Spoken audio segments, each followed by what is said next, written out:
It's just after 6 o'clock on Monday and I'm driving south again. I haven't made many videos. I've only made one video actually in the last week, and that I had to kind of force myself to do that one, to be honest, so I never got around to loading it to YouTube. But I'll have a go. I'll see if I can bring myself to make a few whilst I'm driving south. We shall see. Just come through Birmingham, which is always a relief because the traffic thins out once I get onto the M5. But I'll just tell you a little bit about this car I'm in actually. It's an Audi 80, an L-Reg Audi 80, so it's really old. It's got nearly 250,000 miles on the clock, 248,000 miles on the clock. And it cost me 450 quid from eBay just about a year ago. I've put about 30,000 miles on it since I got it. And it's been fantastic, this car. I love this car actually. Love everything about this car. It hasn't broken, well, the fan belt snapped, that was it really. And I had to get a wheel bearing replaced just to make a bit of a noise, but apart from that it's been fantastic. And it's so different to the previous cars I've owned. And there's a real emotional difference, you know what I mean? These are machines. But it's funny how you get little emotional relationships with machines. Like the last two cars, I've owned about 6 cars over the last couple of years, but the two I've owned more substantially is I had a Vauxhall Zafira, which I got off eBay, which was, it never actually physically broke down, but it was always on the verge of breaking down, you know. It'd take absolutely ages to start. I had to bump start it a couple of times or get the jump leads on it. Or it would cut into like emergency get your home mode, you know, something would go wrong with it. And it was always a worry, you know, I was always worried that car would not start. I was always concerned if I was out in it, it just might not get me home one day. I couldn't rely on it. And I grew to really despise that car in the end, I have to say. And then I had this, another Vauxhall, the Vauxhall Monterey, which is like a 4x4, it's a rebadged Isuzu Trooper. And I didn't have that for very long, and again I got that off eBay. And that was a real pain in the arse. It didn't even get me home from when I bought it. I bought it from Taunton down the road here. And it broke down the way home, which is a bad sign. So I spent a couple of £100 on it, getting an alternator fixed and a new starter motor. But it was never going to be right, you know what I mean? It was always just a big white elephant, that car. But again, I had this relationship to that one. I was a little bit frightened of that car.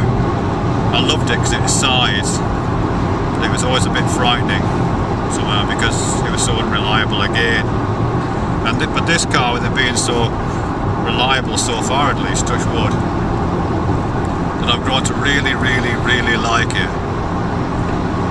And it is definitely an emotional relationship I have to it. And these are just cars, these are really simple things, you know. There's nothing complex about, well, fairly complex, but they're not, they don't process information or do any kind of symbol manipulation or do any of the more complex things that computers, for example, do, or a mobile phone does. And yet here I am in emotional relationships with vehicles. And I would miss this car if it got stolen, you know. One of my other cars, I used to have a Vauxhall Astra for a while, that got burnt out. You know, somebody torched it whilst I was shopping. And I couldn't care, actually, I didn't give a shit. But I think if someone torched my Audi, I would be a bit upset about that, a little bit. Yeah. One of the things I'm really interested in doing right now is working with what's called OpenCourseWare. It's basically an open source education model for anyone really. There's quite a few institutions worldwide do it. There's a couple in the UK, with the Open University being the most established, and places like MIT do it. I mean, the basic principle is that all course materials are made free and openly accessible to anyone online. The only thing that's not available, for obvious reasons I guess, is access to human beings, you know, for tutorials or seminars or kind of advice sessions, because that costs, or that's not available. But you don't really need that, quite frankly, for a lot of teaching and learning. and nor do you get assessed on it, on your learning. If you want to be assessed on your learning, you have to pay for that. But basically, as I say, all the course materials, all the educational resources are free and openly available. I just love the idea of that. I think it's so useful. So I'm going to go at, well, I've been reading up about it quite a bit and doing some preliminary work on that. So I might start playing around with this on YouTube. So you might see a couple of videos appearing here which are a bit more less informal than most of mine, and perhaps a bit more structured. But I want to keep them short, you know. There's a user I've mentioned here before a few times, Dan Ariely, who I really like. He's a behavioural economist. You know, he's written quite a bit of stuff, and he's a university professor. But he does these really short videos, just 3 or 4 minutes in length, sometimes even shorter than that. Just kind of bite-sized pieces of information. And I don't know for sure, but I'm guessing that they're not just for fun and profit on YouTube. I think they're also probably FAQs that feed into his coursework, I would imagine. But they're openly available, and they're pitched, you know, at a level where it's relatively easy to understand them, even if you're not, you know, steeped in the knowledge base that they seem to be coming out of. So I quite like that. So I'll be looking at more of Dan Ariely's videos and see if I can, you know, learn from that really. Yes, open courseware. I've just been thinking about the psyche and this idea of a self that seems to have a mind and seems to have a consciousness. And it's a bit weird and paradoxical to me, I think, because on the one hand it's so apparently isolated and individual, you know, to have a mind and to have a consciousness seems to be well, it seems to rely on the fact that it's independent and isolated from the rest of the world, you know what I mean? Like, my consciousness, it seems to exist very clearly and coherently within my brain or within my head somehow, and I understand it because I understand it as distinct from those things which are not part of my brain, not part of my mind, not part of my consciousness, and not part of myself. Do you know what I mean? So on the one hand, it has this highly individuated, highly separated component, really, which seems completely necessary to its definition, at least in the regular sense of mind, self, and consciousness. I know there's lots of other versions of that, but the kind of default setting, I would suggest, is something like that. But at the same time, you know, what this thing called a self, this thing called a mind, consciousness, it could only have emerged in the context of lots of other minds and other consciousnesses. You know what I mean? I can't imagine. Well, it just wouldn't make sense. You know, a single consciousness could not have evolved. A single human consciousness could not have evolved in and of itself without being completely enmeshed in a society of other humans with consciousness. You know what I mean? The whole consciousness network must have emerged together.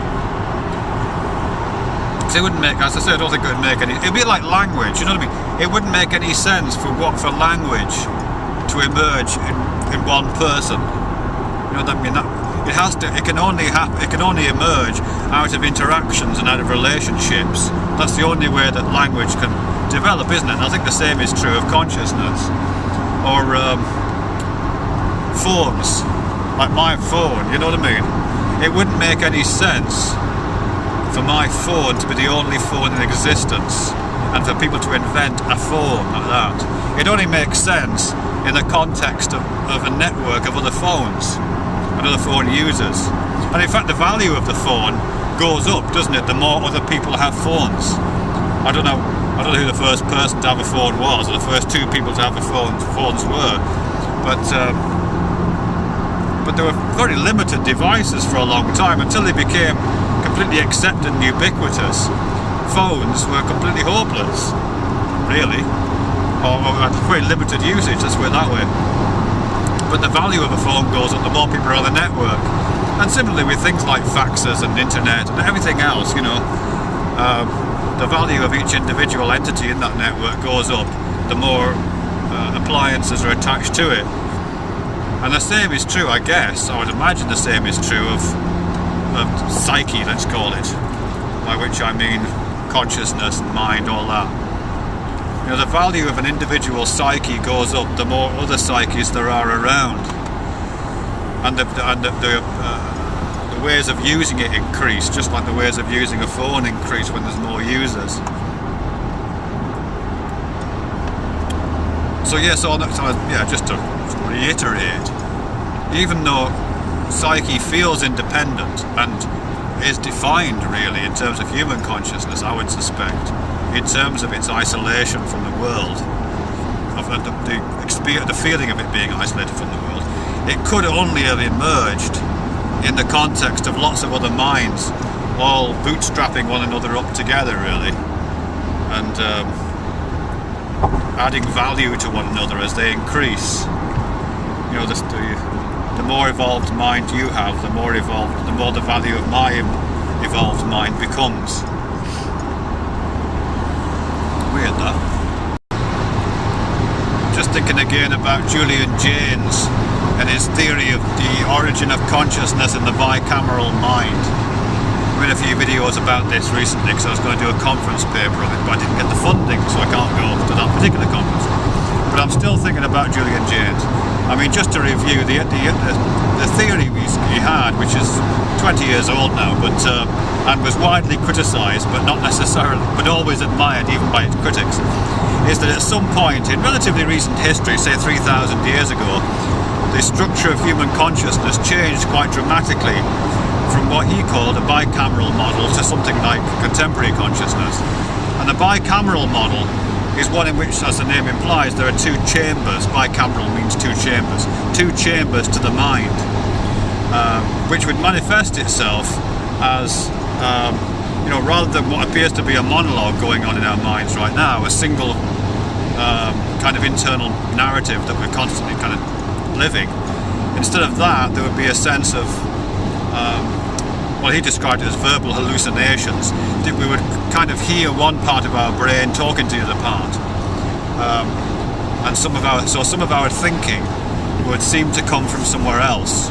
Instead of the introspective way of thinking that we have now, we would have a kind of extrospective way of thinking, where thoughts seem to be coming from elsewhere. And he formulated that by analysing writings, actually, including the writings of Homer, which apparently, I haven't checked this, apparently don't contain any of that kind of introspective language. You know, the protagonists and the characters in Homer's writing don't seem to have an inner life. They don't talk about what they're thinking about. They either describe the scenes that they're experiencing outside of themselves, or they have the voices of the gods telling them what to do. And what he basically says there is that this bicameral mind, this two-chambered part of the mind, was rationalized in Homeric times as the voices of the gods speaking to ourselves, when actually it was our own minds talking to ourselves as part of its routine processing. Sorry, that took quite a bit of time to explain, but that's the idea of the bicameral mind. And now, of course, according to Jaynes, that separation between the part of our mind that turns the world into intelligible thought and then speaks it to our experiencing mind, that division has broken down, and we just have this ongoing sense of being in the world and narrating the world at the same time, you know, more or less conjoined. I mean, it's a fascinating theory, but I mean, possibly wrong, in all likelihood wrong, but there may be some traces of truth in that somewhere. I mean, a couple of the things I'm thinking of is to do with another theory which is not exactly disproved, but which tends not to be used anymore, which is this idea of the triune brain, this idea that our brain has evolved in three stages, and the three stages of its evolution can be found in the shape and the formations of the brain, which represent different kind of cognitive ways of being in the world, with one of those, the oldest part of the brain, being what is sometimes referred to as the reptile brain, or the lizard brain, which is the brain stem and some very older parts of the brain at the back, which you know, don't do any of the higher, what we think of as kind of higher cognition that the forebrain's capable of. And then there's two further stages, one of which does the kind of thinking, feeling thing, and one of which does the self-reflective thing. Mammalian brains kick in at that point. Again, that's the triune brain is probably not entirely correct, but as a simplified model of what it's like, I quite like it, because in a sense we do get, if not voices from other parts of our brains, at least we get different kinds of impulses, different kinds of intentions, or different kinds of desires and thoughts and feelings which appear to come from different places, almost different places in our evolutionary history. You know, we might feel the urgings of a particular desire, a sexual desire, let's say, but another part of our brain will say, actually this is really inappropriate because, I don't know, you're married, or it's an inappropriate person, or it isn't the right place, you're in a supermarket, you know, whatever it is, you know. But we actually feel that sometimes as a kind of dissonance, or as a tension, or as a temptation, you know, coming out of that, almost like a discussion, almost like one part of our brain telling another part of our brain to do something, and that part of the brain responding and saying, no, let's best not, you know, best not. It's almost formalised in theories like Freud, isn't it? You know, I mean, I know Freud again is widely disparaged for all kinds of reasons, but some of his theories I think are really smart and clever. And the idea that the human psyche is a drama, not a monologue, is a great idea. You know, that we have these components of our self, you know, whether they are grounded in evolutionary development, or as he talks about it in terms of individual personality development, or whatever. Again, it's an explanation that different parts of ourselves seem to be talking, and the fusing of this single identity is only partial, or perhaps at some point in our history was completely separate, or relatively separate. Going back to Julian James there, I guess. I suppose what prompted me to think again about this is the biblical story of Abraham and Isaac, which was talked about on YouTube a couple of weeks ago. Because obviously that's, by some people, that's seen as a real story, I guess, a true story of a divine being and a couple of humans doing some stuff. By many other people it's seen as an allegory, or a set of different possible allegories with meanings. But I guess there's also a kind of Julian James reading of that. The timing would be about right. I don't know exactly when that story is supposed to be set, but I'm guessing 3,000-4,000 years ago, maybe a bit more. You know, around the time that James is identifying as the beginnings of the breakdown of the bicameral mind. Because if you look at that story from the viewpoint of a bicameral mind, that the voice of the gods, and the voice of angels indeed, are actually different parts of our psyche, telling us to do things, then that becomes quite interesting, I think. You know, it's not a, I don't know quite what it is, but it's interesting that, if I remember that story correctly, God asks for a certain kind of sacrifice to be made, and Abraham is willing to go through that sacrifice his son in this case, but then an angel intervenes on God's behalf, I guess, and says, no, you don't need to do it. So he goes off and sacrifices a ram instead. I mean, there is a way of looking at that, I think, in which it's a bicameral mind going through a kind of moral dilemma, a hypothetical moral dilemma, with one part of the mind testing another part in terms of its obedience, and then another part of the mind kicking in as kind of voice of moral conscience. In a way, that's when people talk about Abraham, because there's lots of discussion about Abraham and Isaac on the tubes and elsewhere, I guess, some of which is very interesting. So, you know, the dozens or possibly scores or hundreds of people on YouTube doing this thing in their mind in which they imagine themselves as Abraham, and then they imagine how they would respond to a voice, and imagine the angel, And in a sense, they're kind of doing, I think, in a Julian Jameson sense anyway at least, they're kind of doing the reenacting in modern terms the story itself, not just thinking about it, but actually doing it. Because in the bicameral mind sense, that's thinking about it is it's the same thing. You know, the voice of God is the voice inside your head, and thinking about it is what you do when those voices get into a, you know, reenact that drama. You know, we all reenact that drama and imagine how it would have come out, and imagine different ways in which it would have come out. And that's essentially what Abraham was doing in that story. But the dramatic characters of God and the angel are projected outside of oneself because of this bicameral mind thing. I don't think I've been very clear on there, but do your best. Just thinking about the Bible again, particularly in relation to consciousness, just picking up on this idea a few miles back about an application of Julian James's bicameral mind theory to the Abraham Isaac story. And I'm just trying to think of that more generally, because one of the really striking things about the Christian Bible, of course, as opposed to the Torah, is the fact that it's got the New Testament.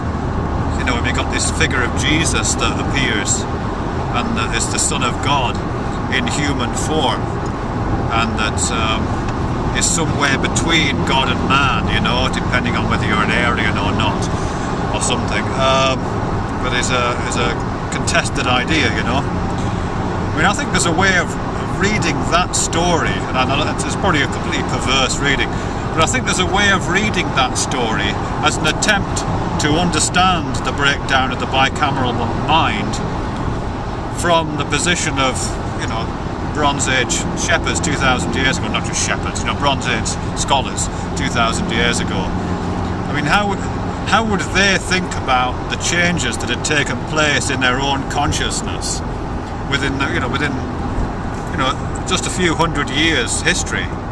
That they must have, if there's any truth in these ideas, they must have recognised even more pertinently than we do that something significant happened to the human mind, and those things that were called gods, which were, you know, completely objectively separate, which spoke to us, seemed to have either stopped doing that or did it much less frequently, but hadn't completely gone away, because it's still there in the patterns of the language and in the patterns of behaviour and belief. And I think one way of taking that problem on, if you're in that position, as I say, as a Bronze Age scholar, is to tell that story in allegorical form, and something like the Jesus story would really do that, I think. You know, that here is this event that takes place in which God, the thing that is external to us and which talks to us, enters the world of the flesh and becomes embodied and incarnate, and, you know, kind of represents what it is to be a modern human, speaking with the, you know, both being God and man simultaneously, the voice that speaks and the voice that listens simultaneously. I mean, I'm talking obviously stripped of a lot of the dogma and the kind of baggage that goes with that. You know, if that does represent the breakdown of the bicameral mind, then the Jesus story seems to do that pretty well. I mean, bits of things like the resurrection and the crucifixion and those things are a little bit more tricky. But I think there's even ways of looking at those actually as part of that narrative. And so that, you know, the New Testament, the bits that effectively start after the arrival of Jesus, is is written from the perspective of, at least an attempt to write from the perspective of a unicameral mind, if such a thing exists, or a less bicameral mind. Okay, I'm still on God, Jesus, bicameral mind, consciousness, allegories that join these things together. And I want to just see if I can put spirituality into that little loop. So I've made quite a few videos a week ago today, actually, last week, about spirituality. And what I was saying there is that a kind of secular version of spirituality, one that's divested of all its religious baggage, is one which understands, and this is, I'm borrowing from Susan Sontag and other people here, is one that understands spirituality as the principle of trying to unite things that are broken or that are in tension, or that are in contradiction. We somehow, the human mind, the human brain, tries to resolve those things, and the process of that resolving is something it might call spirituality. And religion has had the monopoly on that until this point, but I would say there's probably other things can do it better now.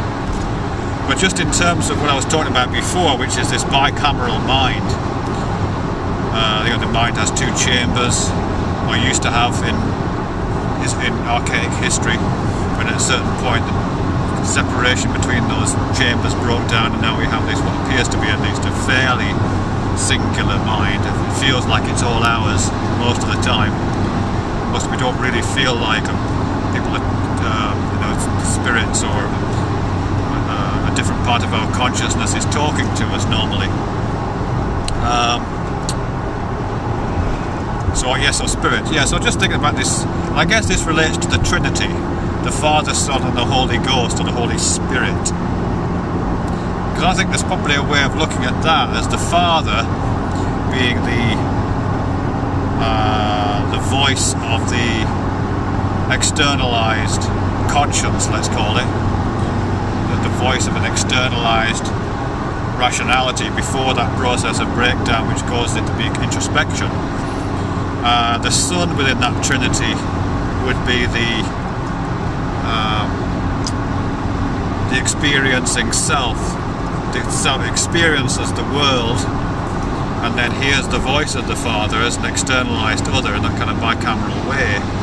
But then the Holy Spirit comes in as the force or the process, the subroutine in the computer of the brain, which brings those things together. So the bicameral mind is fused, integrated, elided by the action of this third principle of the Holy Spirit. Yeah, maybe that's it is an allegory. You do know this is an allegory on the banks of the Nile, don't you? Yeah. Still thinking, I think it's probably the last one about this God, Jesus, Trinity, bicameral mind thing, so I'm just approaching Truro Road to start concentrating on the driving a bit more. But, I think in a way that when we, let's just pretend this is what's happened, and the bicameral mind has broken down, and we realise now that what we used to think of as the external voice of God is that voice that we used to externalise and call God is now recognised as introspection, and we own it now in a way that we didn't feel as if we owned it before. I don't think it doesn't mean that it's banished completely. I don't think. I often think that what we used to call God and externalise as some divine entity living outside of space and time has just been kind of banished into the language, or at least lives on somewhere in the language, if not been banished there. Because a lot of the things we say, and not just the things we say, but the language itself, the grammar and the syntax of the language we use, and even the sounds of words, and the way that words flow and lead into one another, and kind of refer back, and a lot of the figuration, the use of metaphor and metonymy and synecdoche and irony and all the kinds of things that language contains, all the figurative elements of it. A lot of that stuff has something like God in it. I'm an atheist, so obviously I don't have any truck with the idea of it as a physical entity, or really as a terribly useful idea generally, really, unless it's very prescribed. But I'd be lying if I didn't say, if I didn't admit that there is a God still functioning somewhere in the language.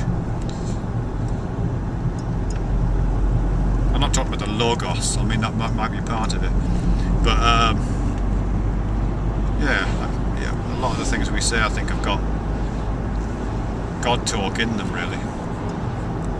Spiritual talk. Oh, big corner. Oh no.